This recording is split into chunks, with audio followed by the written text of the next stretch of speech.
धीरे चलने वाले को एक दिन क्रॉस कर जाता है।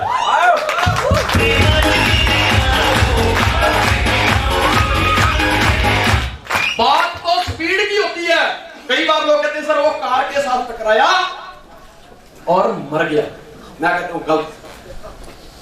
कार खड़ी है, चलो मेरे साथ बाहर, एक खड़ी कार में टकरा के दिखाओ तुम्हारी मौत होती है। कभी खड़ी कारें किसी को नहीं मारती, स्पीड मारती है। स्पीड से कार तो वही कार खड़ी है, टकराओ कुछ नहीं होगा। लेकिन भले जितना मर्जी जोर से टकरा लो कुछ नहीं होगा। लेकिन उसकी आधी स्पीड से भी कार चल रही है और आप उसकी आधी स्पीड से थोड़ा सा भी टकरा गए, मौत हो सकती है। आदमी को स्पीड मारती है और स्पीड ही मंजिल तक पहुंचाती है।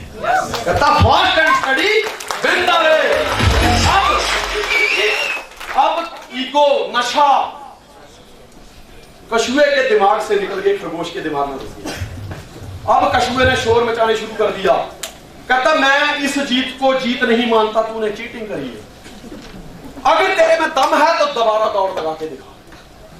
तो खरगोश ने कहा टेंशन ही कोई नहीं, मैं एक बार गलती कर सकता हूं, बार बार गलती नहीं कर सकता, मैं दौड़ने के लिए तैयार हूं। कछुए ने साथ में अपना दूसरा पॉइंट रख दिया। कहता पर ठीक है, इस बार फिनिश लाइन मेरे हिसाब से होगी। कहता एक्सेप्ट किया और दोबारा फिर दौड़े। तीसरी बार दौड़ लगे। सारे जंगल, अब प्राणी पहले से जंगल के ज्यादा प्राणी इकट्ठे हो गए। सब देख रहे, कोई पेड़ पे चढ़ के देख रहा है, कोई पहाड़ियों पे चढ़ के देख रहा है, कोई जमीन पे जैसे हाथी और जमीन पे खड़ा होकर देख रहा है। वाह वाह, सब मतलब मजमा लग गया है कि दौड़ हो रही है। दोस्तों अब दौड़ हुई। जैसे 1 2 3 गो हुआ, जैसे दौड़े खरगोश दौड़ा, कछुआ धीरे धीरे चलता रहा, क्योंकि वो जानता था एंड रिजल्ट क्या है, क्योंकि उसने अपने दिमाग से काम लिया। फिनिशिंग लाइन अपने हिसाब से होगी। अब फिनिशिंग लाइन नदी के उस पार थी। खरगोश गया तो स्पीड में था, नशे में फैसला लेकर लिया था। कल मैंने बताया ना, जब ज्यादा खुशी हो तो फैसले नहीं लेने के। जैसे नदी के किनारे गया, वहां पहुंच गया, बैठा कछुआ धीरे धीरे आया और उसके सामने पानी में कुदकी लगाई, पार पहुंचा और जीत का झंडा लहराया। कहता देख मैं जीत गया।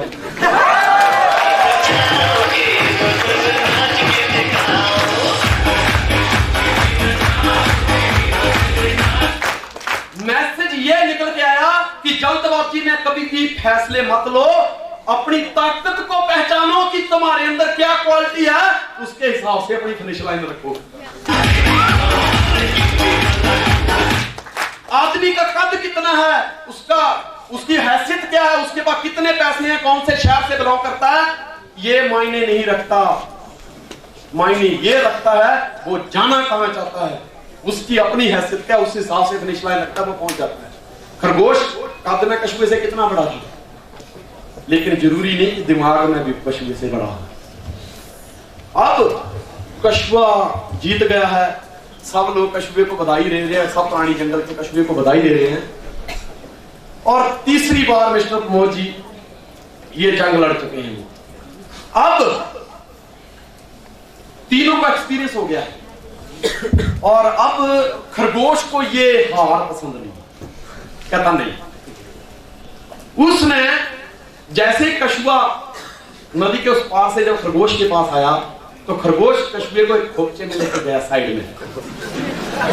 बोला देख भाई, ये कब तक चलेगा सर, ये कब तक चलेगा यार, हम एक दूसरे की सपोर्ट किए बगैर आगे नहीं जा सकते। जब रास्ता एक है, मंजिल एक है, सिस्टम एक है, तो फिर फासले क्यों है? क्यों ना हम एक दूसरे की कमजोरी को ताकत बना लें, क्योंकि हमेशा टीम जीतती है, आदमी नहीं जीतता, टीम जीतती है। क्योंकि टीम कैसे जीतती है? जो मेरे अंदर क्वालिटी है, सामने वाले के पास मान लो कोई डिसक्वालिटी है, तो मेरी क्वालिटी को लेकर उसकी डिसक्वालिटी दूर हो जाती है, उसमें वो क्वालिटी आ जाती है।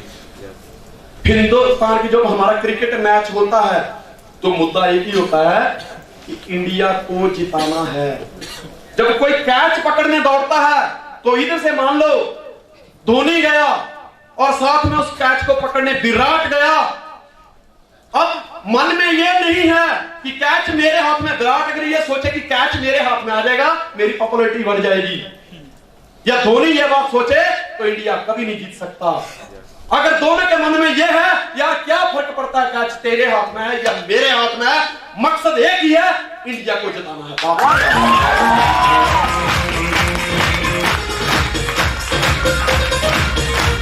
टीम जीतती है, उसको लेके गया खोपचे में और समझाया, बोले देख सब लोग इस साले मजाक उड़ा रहे अपना, क्यों ना एक ऐसा गेम किया जाए कि इनके मुंह बंद करवा दिए जाए।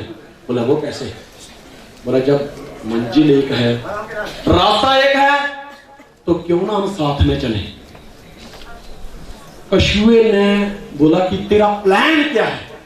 Plan your work, your plan, तेरा प्लान क्या है?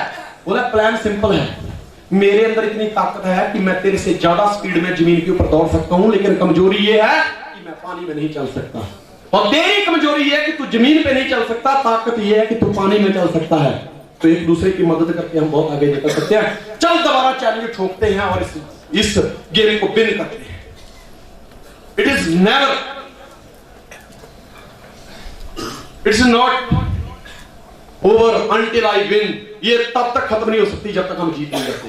जीतना तो है, दोनों के पल्ले में जीता है, कुछ ऐसा करते हैं। और खोपचे में समझा दिया।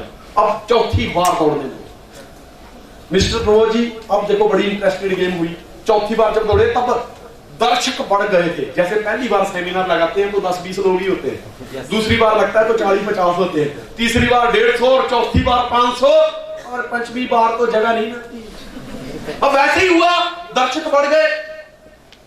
अब जैसे दौड़ गए 1 2 3 एंड गो, खरगोश बैठ गया, कछुआ फटाफट उसके ऊपर सवार हुआ, दौड़ते गए, नदी के किनारे गए, कछुआ उतर गया। जैसे कछुआ उतरा खरगोश उसके ऊपर सवार और पानी में दोनों पार कर गए। और पार जाके बोला हम जीत चुके हैं, हम जीत चुके हैं।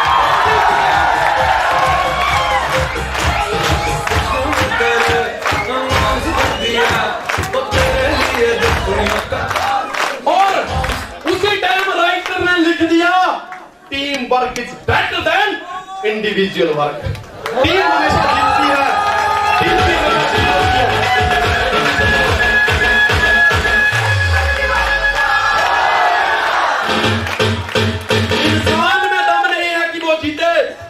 टीम में है, टीम जीतती है दोस्त, टीम जीतती है। और जब कछुआ और खरगोश जब एक टीम बन गए तो उन दोनों की जीत हुई। यही तो मिस्टर संदीप को समझाना है कि जो तुम्हारे अंदर कमी है वही किसी न किसी के अंदर ताकत है, और जो तुम्हारी ताकत है वही किसी न किसी के अंदर कमजोरी है। जब हम एक दूसरे के साथ मिलकर काम करेंगे तो हम रोटी के लिए नहीं चोटी तक पहुंच जाएंगे।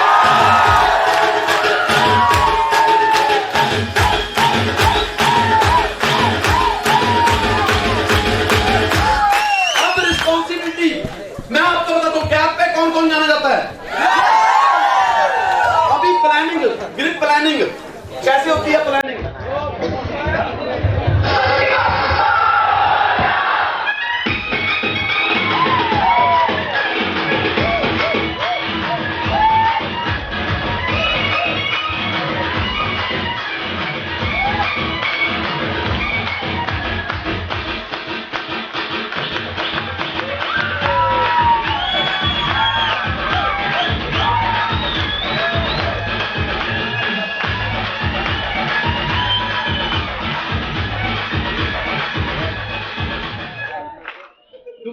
के दम पे हम कितना बड़ा गिलास रख सकते हैं। सबसे पहले रिस्पॉन्सिबिलिटी हम लेंगे, वही रिस्पॉन्सिबिलिटी हम क्या रिस्पॉन्सिबिलिटी लेंगे? मिस्टर संदीप नए हैं, उनको होम मीटिंग लगाने नहीं आती। सबसे पहले होम मीटिंग मैं लगाकर बताऊंगा। मैंने क्या किया, मिस्टर संदीप जी को बोला मिस्टर संदीप मेरे घर में एक होम मीटिंग रखी है, तुम इस मीटिंग में आओ। मिस्टर संदीप जी वहां पर 10 लोगों को लेके पहुंचे। कितने? आपकी नजरें बाज की तरह हैं। लीडर पहचान लेता है लीडर कहां छुपा हुआ है। यस, लीडर पहचान लेता है, लीडर पहचान लेता है। कैसे पहचानता है लीडर, मैं बताऊं। एक बार ना एक बाज ने अंडे दिए थे और एक वो कहीं बेचारा उड़ के गया अपने चौक चौक खाने के लिए, पेट भरने के लिए। हवा चली, वो अंडे बाज में से ऊंचाई पे अंडे देता है। वो वहां से तूफान चला, वो अंडा एक निकल के ना नीचे मुर्गी ने कुछ दूरी पे अंडे दिए हुए थे, उन अंडों के साथ वो अंडा मिल गया। जब वो अंडा वहां मिल गया तो मुर्गी ने कुछ नहीं देखा, बैठ गई उसके ऊपर। जैसे अपने बच्चे उसके 20-28 दिन के 30 दिन के बाद आते हैं, वैसे ही उस अंडे में से भी एक चूजा बाहर आया।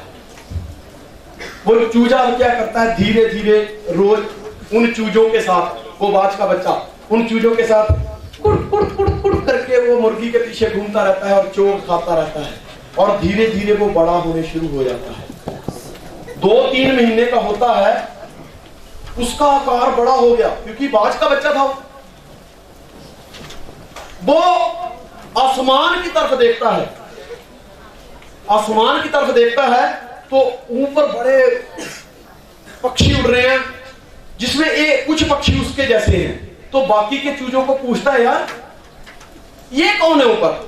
वो अपनी माँ से भी पूछता है, अपने बाप से भी पूछता है, मामा ये कौन है ऊपर? मेरा भी बड़ा मन करता है कभी कभी ऊंचाई छूने का। नहीं, तू चूजा है, तू मुर्गा है, मुर्गा, तू ऊपर नहीं जा सकता। तेरा जन्म इधर ही कुड़कुड़ करने के लिए हुआ है। तू तब तक जिंदा है जब तक किसी शराबी का दिमाग खराब नहीं होता। तो अब जैसे सुबह होती है, फिर रोज वो बाज को देखता है, फिर मन करता है यार, ऐसे ऐसे पंख फैलाता है। फिर दूसरे मुर्गे जो छोटे छोटे होते हैं उसको कहते हैं, नहीं उड़ सकता, तू भी ट्राई मत मार, तेरे पास नहीं है, चल तो खा ले। फिर भी ट्राई मारता रहता है। दोस्तों एक दिन क्या होता है, ऐसे 4-5-10 दिन बीतते गए।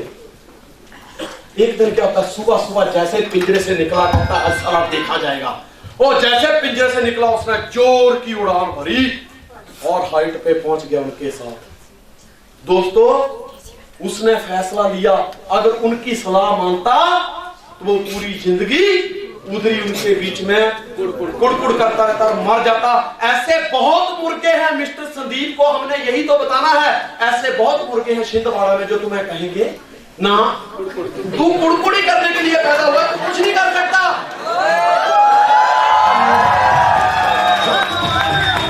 सिवनी में भी बहुत मुर्गे हैं, बालाघाट में बड़े मुर्गे हैं, पांडुरना में बड़े मुर्गे हैं, भोपाल में बड़े मुर्गे हैं, सब जगह बहुत मुर्गे हैं।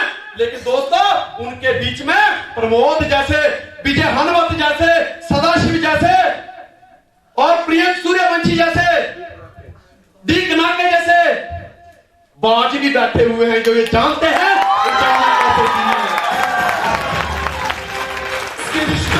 बोलोगे ये। तो बाज की नजरें पहचान लेती हैं कि बाज कहां पर है। हेलो, यही मिस्टर संदीप जी को मैंने बताया कि होम मीटिंग लगी, 8-10-12 लोगों को बुलाया, 10 लोग इकट्ठे हुए, जिसमें 4-5 ज्वाइन थे, 5 नए।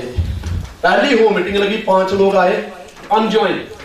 मैंने प्लान किया, मेरी नजरों ने पहचान लिया कि इन 5 में से बाज कौन सा है। 3 में से एक एंट्री आती है, मुझे एक बंदा मिल गया। मैंने उस एक बंदे को सिलेक्ट किया, मैंने फिर एक होम मीटिंग रखी सेकंड डे। उस बंदे ने ज्वाइन कर लिया और उसको कांटेक्ट करने सिखाया 2-4 दिन, और उसके बाद फिर एक होम मीटिंग रखी। फिर मिस्टर संदीप अगले 5 लेके आया और ये भी 5 लेके आया, यानी 10 लोग फिर आ गए।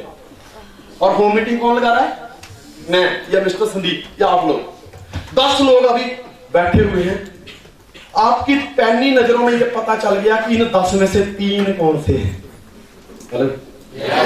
आपने इन 10 में से 3 लोग सेलेक्ट कर लिए और इन 3 के साथ भी वही किया कि मैं होम मीटिंग रखता हूं, तुम अपने 5-5, 10-10 लोग लेके आओ। ये 10-10 लोग फिर लेके आए, यहां पे हो गए 30 लोग। और 30 में से लॉ ऑफ एवरेज के हिसाब से 9-10 एंट्री फिर आ गई। 1 हफ्ता मैंने मीटिंग लगाई और अब मेरे पास कितनी आ गई, 10 नई।